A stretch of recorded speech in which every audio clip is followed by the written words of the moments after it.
Pope Francis says Christians cannot remain indifferent to the growing cries of the poor.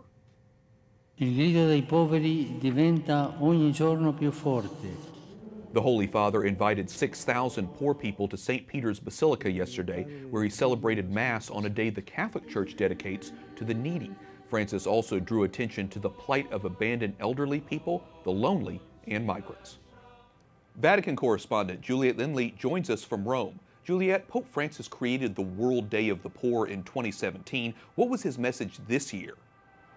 Well, this year, Francis defended the poor, saying the wealthy few enjoy what belongs to all. He cited the cry of the unborn, of starving children, children living in war zones, and the Holy Father also spoke of migrants and refugees and entire peoples deprived of their natural resources that should be at their disposal. Now, in his homily, Wyatt, Francis was very direct. He said Christians can't stand with their arms folded, they must act.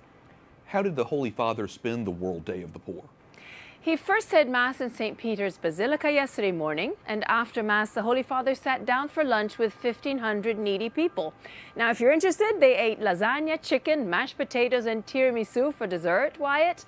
And Pope Francis thanked the volunteers who prepared the lunch. A band from the Shrine of Our Lady of Pompeii provided music and entertainment. At the end of the lunch, each guest got to take home a gift of a kilo of pasta. Pretty cool. Well, Juliet, what advice does the Pope have for the faithful to keep the poor in mind? The Holy Father is saying that it's important for all of us to live our faith in contact with those in need. He made reference to Jesus reaching out his hand to save Peter, and Francis says Christians need to stretch out our hands as Jesus does and listen to the cry of the poor. He also says we need to give freely and not give simply out of duty, and we must remember to give to those that will never be able to pay us back. Pope Francis has made the poor a priority of his pontificate, as we know, and just last week he set up a temporary free health clinic for the needy in St. Peter's Square.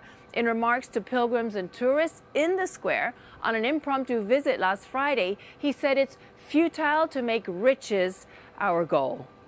Such an important message as we look ahead to Thanksgiving, Advent, and Christmas. Juliet Linley, EWTN News Nightly Vatican Correspondent. Thanks so much. Thank you, Wyatt.